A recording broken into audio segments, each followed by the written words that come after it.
So I'm here to talk about Maryland, as you all know, and I'm very proud to do so. The title of my paper and the talk is Using Incentives to Combat Sprawl. That's a title I actually stole from my colleague Jim Cohen, who's a very good friend of mine and really got me into this whole process. And the idea of Maryland as an incentive approach is really his. But I think he's really hit it right on the head. So one of the major themes of my paper, and I think one of the major defining approaches of the Maryland approach really is using incentives as a means to control sprawl. So some background on Maryland. For some of you who don't know, Maryland is a relatively small state. It's not as small as Delaware. About 10,000 square miles and about 5.7 million people. A little bigger than Ireland in terms of people, about the size of Belgium, I think, in land area. It's growing modestly, certainly isn't getting kind of growth that Bill showed for California. It's relatively suburban, as Bill pointed out, for California as well. Much of Maryland sits between Baltimore and Washington, and so it doesn't include the metropolitan area, it doesn't include the city of Washington, but it includes the suburbs around Washington, also therefore includes the suburbs of Baltimore. So it really is much of the central core a suburban state. It is the gateway to the Chesapeake Bay. As John pointed out, that the Chesapeake Bay has really been critical in defining the ethic, the thinking of Maryland folks, and what's driven much of the environmental policies that the state has passed. It's a democratic state. It's one of the bluest states, I think, in the country. It is therefore consequently relatively progressive. There are all kinds of relatively progressive acts that get passed by the legislature every year. It has very strong county governments. This is a point that really can't be overemphasized. All of the speakers that come from the United States, I think, have talked a bit about the state and local dynamic and the struggle between state control and local control. I think this is particularly acute for Maryland, because Maryland only has 24 counties, but the counties are big. Many of them have more than 1 million in population. So while it's ominous to think about the 577 or whatever it was municipalities in New Jersey, you've got a very large number of small metropolitan areas, local governments in New Jersey. We've got only 24 relatively powerful ones. It has, I think, a deserved national reputation as a leader in land use and environmental policy. Over the years, because of the work of folks like Rich and Don and John, Maryland has indeed been a national model for land use policy, and I think it's going to continue to remain so. A bit of the structure of the government. It has 157 municipalities. Most of them really are quite small. The city of Baltimore is considered both a municipality and a county, but most of the metropolitan areas, most of the municipalities in Maryland are really quite small, not so significant in terms of land use policies. There are MPOs that you heard about in California in Bill's talk and Mike's talk, and there are tri-county councils, which are regional agencies. Now, one of the reasons why I think we can't do the nudging that Mike does in Sacramento, and why the regional perspective, the metropolitan regional perspective, is more difficult in Maryland, is because of Washington, D.C. For better or for worse, the state of Maryland sits on top of Washington, D.C., and trying to address metropolitan Washington is beyond the control of the Maryland constituency. So trying to do this is extremely difficult. They're trying to do what Mike is doing in central California entirely in one state would be a much more difficult task in Maryland. In addition, Baltimore is only about 35, 40 miles north of Washington. And so where do you draw the boundary? So trying to do a metropolitan approach that Mike and they're doing in California for Washington and for Baltimore gets problematic.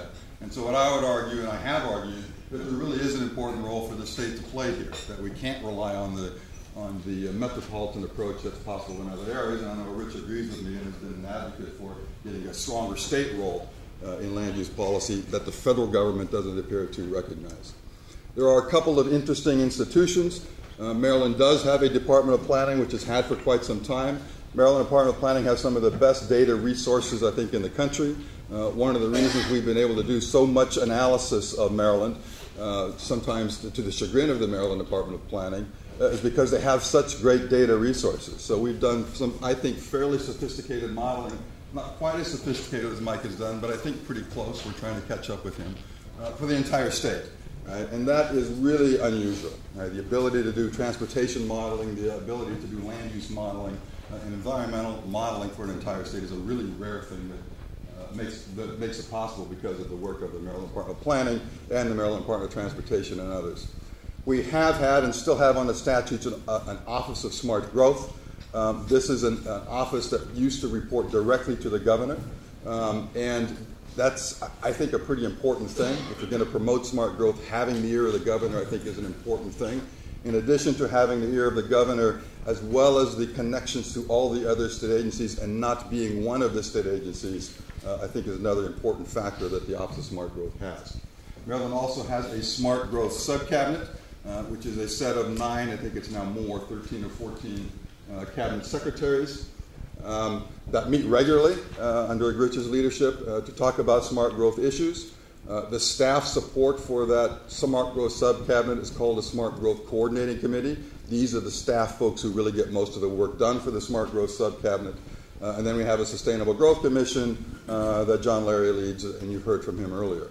One of the real strengths of the Maryland program, I have argued, and do argue in the paper, is that because of these sets of institutions, the ability to do horizontal integration across agencies, I think, is better than any other state. So in terms of the horizontal connectedness and the ability to do sectoral policy across the different agencies, I think is probably stronger in Maryland than in any other state. Now, California may have a European governor that I stole from Bill. We have an Irish rocker governor. And if you go down to O'Shea's, you can pay homage to the picture of O'Malley, although it says he's the governor in that picture. So we have some interesting folks and interesting leadership in the state of Maryland as well. So, brief history, not to go into a lot of detail. In fact, until 1997, I would argue that Maryland falls very closely along the progression that Patty Salkin introduced at the very beginning of the session. So we start with the Planning and Zoning Enabling Acts, way back when. Maryland was the first, I think, as John pointed out, to have a state plan commission in 1933. The State Planning Department was created in 1959, and as Rich will probably emphasize here, there was a mandate for a state development plan way back then. Andrea said planning takes time. Unfortunately, in Maryland, it took nearly 60 years for the state development plan to actually get signed in 2011. So we plan very carefully, and we take our time. The Chesapeake Bay Agreement, not going to elaborate on this, but very important and consequential in terms of state policy in Maryland. A number of progressive environmental policies stem from that Chesapeake Bay Agreement. The 1992 Act is really the fundamental act that required local governments to plan, to submit their plans to state government for their review. And then in 1997 was the pioneering Smart Growth and Neighborhood Conservation Act that really put Maryland on the land use map, and I'll elaborate that in a moment. The governor did sign the state development plan in 2011, and just very recently, Maryland passed a septic bill that limited development on septics outside its priority funding areas, which is a major act that will have important ramifications as we go forward. There was also a PlanMaryland bill passed that limited somewhat the extent to which PlanMaryland can be used to influence spending and zoning, but it didn't repeal the plan. So I want to take a few moments to talk about smart growth. Maryland, I think, is one of the origins of smart growth. Governor Glendening, when he passed the smart growth legislation, was a person who probably made smart growth a national term that everybody became familiar with. There are really two important features, I think, about the Smart Growth Act. It required local governments to identify priority funding areas and enable them to identify rural legacy areas. So these are polygons on the map. This map is just a little bit old, but essentially it said, local governments, we would like you to identify areas around your metropolitan area that you want growth to occur in. And if you can look on this map, the yellow areas are the priority funding areas, and the purple areas are the rural legacy areas. Now, unlike UGBs in Oregon, these priority funding areas are not regulatory instruments. That is, it is possible to develop outside, it is possible for local governments to approve development outside these priority funding areas, but the state said, we're not going to subsidize that kind of sprawl. So the state says, If you want to develop outside the priority funding areas, that's fine, but we're not going to pay for roads, we're not going to pay for schools, we're not going to pay for sewers. You need to pay for that yourself. The rural legacy areas are not like EFU zones as in Oregon. So that, again, there's no regulatory power behind these rural legacy areas. But the state said when it passed the smart growth legislation that if you identify these rural legacy areas, that we will provide funding for you to either buy fee simple the land in these rural legacy areas or to buy the development rights in these rural legacy areas. So the rural legacy areas are around the state as you see, the priority funding areas. Not all the land in rural development in rural legacy areas are protected. Right? These are areas in which development rights can be purchased or fee simple purchase can be used, but it's not the case that everything within a rural legacy area has been protected.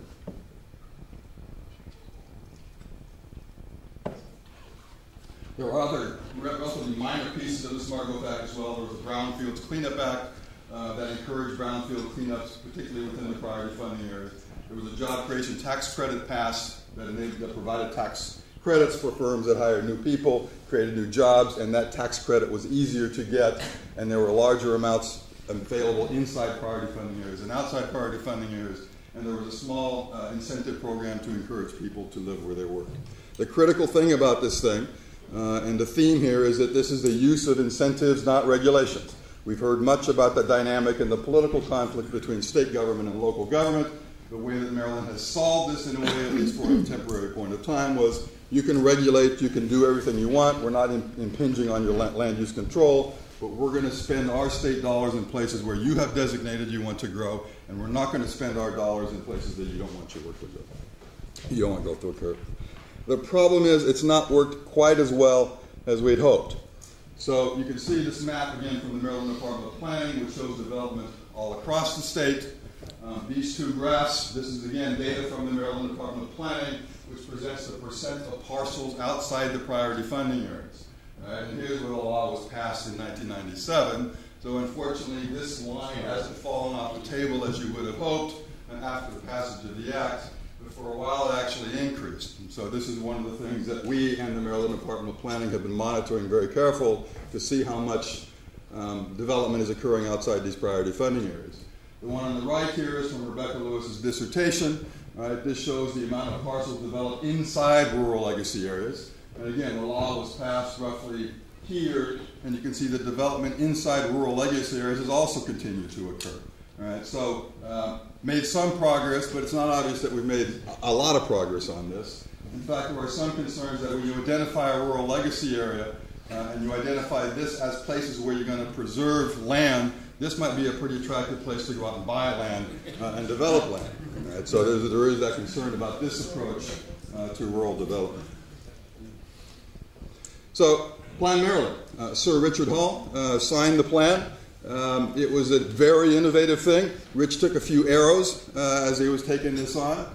Deserved a lot of credit for being so bold as to take on this thing that for 60 years pretty much had not been, no one had had the courage to put forward. So Rich and his staff, as well as with support from the other state agencies, put forward this plan. The plan he described and his staff described as a framework for a collaborative process between state and local governments, the development communities, the Sustainable Growth Commission, and others to address critical issues of environmental and fiscal sustainability. So a bold new approach to development, since the priority funding areas and the rural legacy area hadn't worked quite as well as we hoped. We hope to take it to the next step and use this plan to influence development a little bit more carefully. So here's the process. The governor signed this plan, I want to say, in 2011. Okay? The plan I would describe, and Rich and I disagree about this a little bit, as I could describe it really as a plan to plan. Right? It sets a framework for continuing progress in the future. So the governor signed this plan to plan in roughly 2011. The strategy behind the plan was, again, very much consistent with the incentive approach to development that the state had used before. So local governments to review their existing plans and procedures, the Maryland Department of Planning established planning guidelines, and the states began assessing their programs relative to PlanMaryland goals. This has now all been accomplished. So there's been a careful review of state expenditure programs. The guidelines have now been passed, and local governments have reviewed their plans. And the intention is now for local governments to identify and nominate planning areas, and for the states to modify their programs so they are consistent with these new planning areas. And there's the review and calibration and approval by the Maryland Department of Planning, the Sustainable Growth Commission, maybe, and the Smart Growth Subcabinet of those planning designation areas. Notice the consistency between the priority funding area approach and the rural legacy approach to these new designations that will occur under PlanMaryland. So once these have been established and approved by the Smart Growth Subcabinet, then we'll have the implementation of the coordination of the state and local government. Again, the notion being coordination here through the designations of polygons on the map, the state spending therefore becomes consistent with the local spending. Now, a bold new approach. It has not been universally popular. There are some folks from rural areas who don't like this quite so much. There's been a collection of rural counties that have formed a coalition, which is really opposed to this and many other things.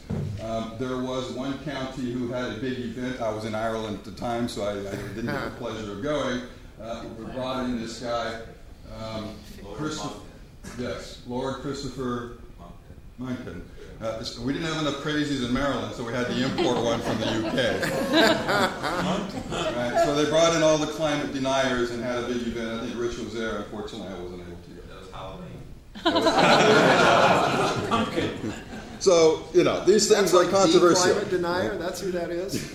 Really? These things are controversial, wow. And it reinforces all the points that we made about the political difficulties of state and local relations. So, some challenges, all right? Rich has just gotten this thing started, and it's got to go forward from here. We've got a long ways to go, so some challenges. Scope, for the most part, I would describe this as being land use focused. It's, again, very much in the tradition of the priority funding areas and the rural legacy areas. There's not so much in it yet about economic development, about transportation, and environmental protection. Those are certainly all things that I hope at some point will get included within it, but are not quite there yet. The issue of horizontal integration, like I said, at the state level, I think we're extremely well suited to get this done, and I think we already have much of this done. It's a little more difficult to do at the local level, as local areas are designating places almost independently. The state agencies have to approve those designations, and it's going to be hard to coordinate all the local pieces to make sure these pieces all fit together. So that's one challenge. The vertical integration, this is where we, I think, are really challenged because of the, again, strong local government, particularly county governments, and the strong state government, and the inability of Maryland, like Oregon, to get approval authority or acknowledgement authority or whatever you have over the local comprehensive plan. So while Maryland has figured out a pretty innovative way to integrate the state and local planning process, it's not quite figured out a way to get that within the comprehensive plans. We have some institutions that are interesting, as I said earlier. You heard the debate between John and I about the Sustainable Growth Commission. I would like to see it be a little bit more powerful, like in the Oregon case, but that's to be worked out. You can see the political support is going to be a challenging problem, and budget. Poor Rich, as he's been trying to do this, trying to get this plan on the ground, has seen his budget cut every year. And so he hasn't had the opportunity to hire staff to do this plan or to hire consultants to do this plan. So he's doing it on a shoestring budget. So to close, well, not to close. So a couple of reasons to be optimistic about this thing. The septic bill that I described earlier, I think, should help with the urban containment. The climate action plan, which is currently underway, I think will help with the revitalization. This is quite similar to the exogenous influence that Bill was talking about in California, that we have federal policies that require cleanup of the Chesapeake Bay, and we have climate action plans that are going to require us to do more infill and more mixed-use development and so forth. These are things that will complement PlanMaryland, I think, in important ways. PlanMaryland can serve as an important integration tool, but it probably, in my view, needs to have a broader scope. We need a little bit more stakeholder engagement, I think. Yes, I'm out of time. And we need some stronger functional foundations. My last slide. So what have we learned, right? And what do I hope I take home, and Rich and Don and John take home from this? First, we need more logical foundations out of the Netherlands and Barry's presentation. I think we need spatial logic like Denmark. Haven't quite figured out the spatial logic yet, but it looks really cool, and I can't wait to try it out. We need the extensive scope a la France. So the, what's the word, Anna? Is she here? Yes, what's the word? Yes, I love it when you say that. So we need some of that. We need, I think, a little stronger plan commission like in New Jersey, although the success of that has also been somewhat subjective. We need some powerful incentives like Delaware, I think, if we can only pay for 97% of the infrastructure. I think we need stronger vertical integration like Oregon and Delaware. I think we need regional implementation like Ireland. I think we'll see some movement along the 375 as in California, and we need to write it in English like in the Thank you very much.